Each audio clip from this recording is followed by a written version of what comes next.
the idea of functional specificity in the human brain more or less starts with Franz Joseph Gall, this dude here. And he had two big ideas. The first was that the brain is the seat of the mind.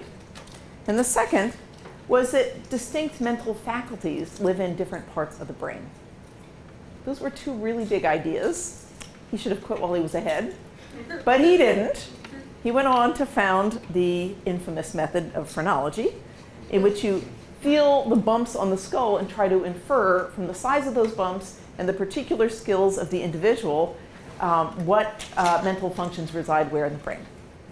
And people make fun of him a lot in my field, but the guy didn't have an MRI scanner. What do you want, right? So he was doing his best with not much to go on, and that's what he did. Okay, and so from this method of phrenology, he inferred, pardon me, I'm trying to move over the screen so I can see it. Okay, he inferred a number of distinct mental faculties, going off the page here, I think 27 of them. And my favorites are amativeness, filial piety, and veneration. And he thought each of these lived in a particular part of the brain. Now, that idea that mental functions are localized in particular parts of the brain was extremely controversial, even back then. It's still controversial now. At the time, one of Gall's main nemesis, was Jean-Pierre Flourens, who was often credited as being the first experimental brain scientist. He was a French guy who lesioned out parts of pigeon and rabbit brains to try to figure out what mental functions lived where. And he did a lot of this and didn't really come up with much. And he attacked Gall a lot for this idea of localization of function in the brain. And Flourens concluded that all sensory and volitional faculties exist in the cerebral hemispheres and must be regarded as occupying concurrently the same seat in these structures. In other words, all these mental functions are on top of each other in the same parts of the brain. They're not segregated neatly in different bits, as Gall had argued. Okay? So Gall was kind of considered to be something of a crackpot. He went around Europe giving these very popular lectures, and he wrote books that sold huge numbers of copies and got a lot of attention.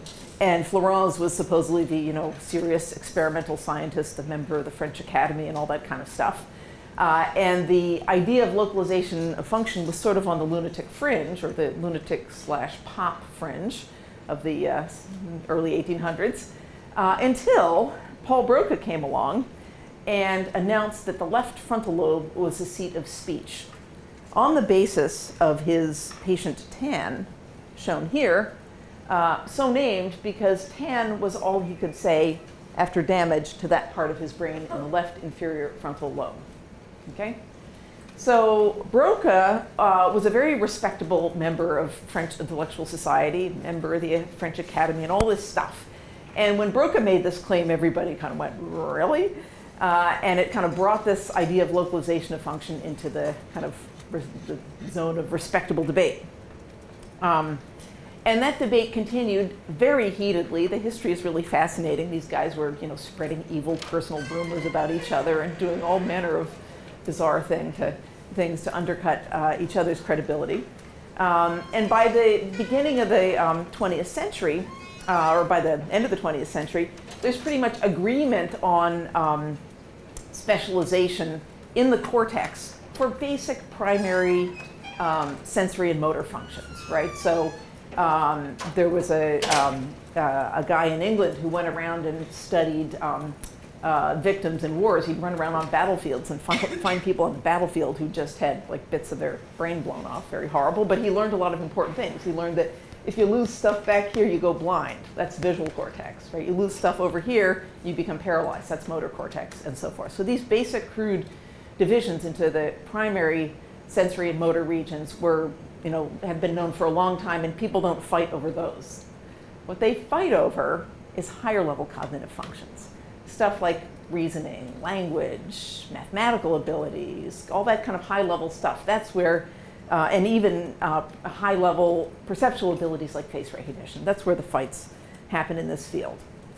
Okay, so now skipping ahead, to the Penfield Map of the brain, 1957, year before I was born. Penfield, who was a Canadian neurosurgeon working in Montreal, I don't know if he originated, but he was the first guy to really use, in a big way, the method of electrical brain stimulation. So before he would kind of slice out a piece of the brain that had a tumor in it or whatever, he would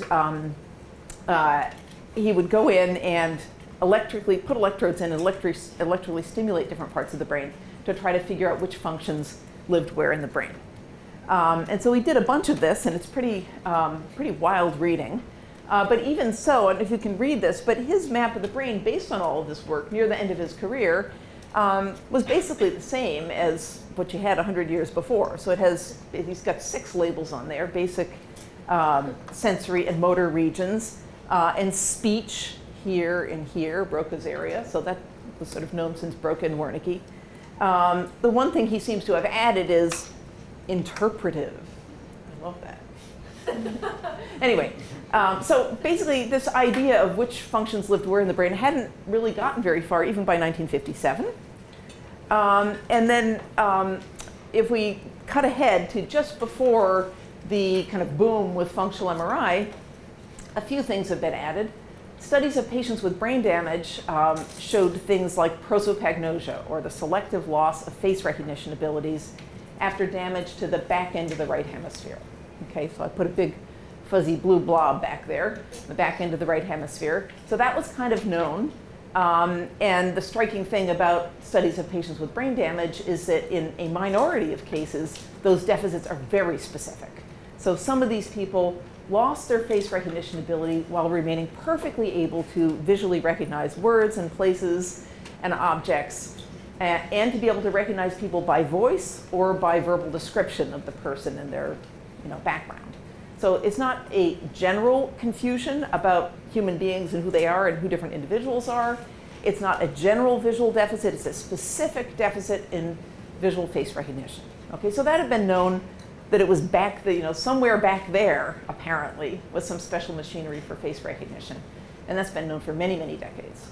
Similarly, I have attention in green. There were various studies showing that if you have damage up here in the parietal lobe, you tend to have bizarre deficits such as ignoring the whole left side of space, right? And so you could show that this wasn't due to blindness on the left side of space. It was actually people could see over there, they just tended to ignore information over there. And from findings like that, mostly neurologists had added a few big fuzzy blobs on the brain. They're big and fuzzy because brain damage is usually large, right? And so you can't use this method to get precise mapping. Okay, so that's roughly where things stood in 1990. And then functional MRI came along. And then here's my map today. Boom. Things have really taken off. I made this picture in part. It's very schematic. Obviously, nothing is a neat little oval in the brain. The brain is a piece of biology, and it's messy, and these things have fuzzy edges, and some of them are kind of disputed. But basically, most of these things are things that any serious neuroimager could replicate in their own lab in a 10-minute scan. These are really robust, replicable, widely agreed upon parts of the basic organization of the human brain. I made this diagram in part because I think there's a tendency in science, you're in the trenches and stuff is happening, there's a tendency to just, every time a new discovery is made, to feel like we must have already known that. But no, we didn't already know this. I mean, look what's happened in the last 25 years. Basically, the whole high-level functional map of the human brain has been worked out in the last 25 years. And that's pretty cool and pretty fun. Okay? All right. There are many things to be said about this, only a few of which I will say in my remaining talks here. But one thing I will say is one common reaction to this is, so what? Who cares whether something is here or here or here? Well, I agree with that. I don't care where something is either, right? If we knew enough about the neuroanatomy of the brain, if we knew that there was different cell types here or different connectivity in those regions, then it would be interesting to ask where it lands. But actually, we don't know much about those things in the human brain at this kind of grain. So we can't really use that information. So actually, to me, as fundamentally a psychologist, I don't care where they are either. But I do care which they are. I think it's a deep, fundamental, and important fact that some mental functions get their own private patch of real estate in the brain and others don't. Believe me, I and my colleagues have looked for lots and lots and lots of other stuff. And the number one most common result you get when you do a neuroimaging experiment is gray brains. That is, no region that responds more to some interesting condition you test than some reasonable control condition that you've compared it to. Okay, so it's not just that any damn thing you scan, you find a blob in the brain. These functions are special. Okay, so I think that's telling us something fundamental, important about the human mind and about human nature, and that's why I think it's interesting. Okay, so I would count this as a major scientific advance, even though it is barely step zero in the research enterprise that it makes possible. You look at that diagram and you say, wow, now we can play. There's a million questions that this diagram raises. Why these functions? Why apparently not others? What others? What are the circuits inside each of those regions that enable these little pink bits here to understand and produce language? It's an incredible miracle. Right now, I'm making these noises. They're going through the air. You're hearing the noises. You're having thoughts in your head that are a lot like the thoughts that started in my head. That is a miracle. That is incredible.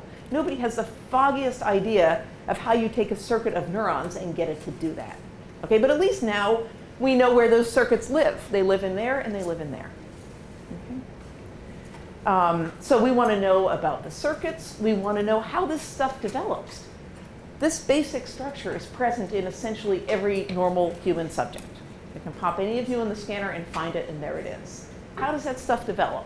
Really, people don't know. There's some loose talk and a few partial findings, but we really have no idea how this stuff develops in this systematic way in every person. And how are these things connected, and how do they interact, and how do they evolve, and a million other questions that are just kind of laid bare for all to see just by looking at that diagram. So mostly that diagram is an exciting advance, but it's just basically, I see it as a research program, right? It's a map for future research, right? Okay, so that's where we are now in the study of the human brain. There is some progress on those questions I just mentioned, but it's small compared to the actually, frankly, easier task of discovering those basic bits that have gotten us to here. Okay.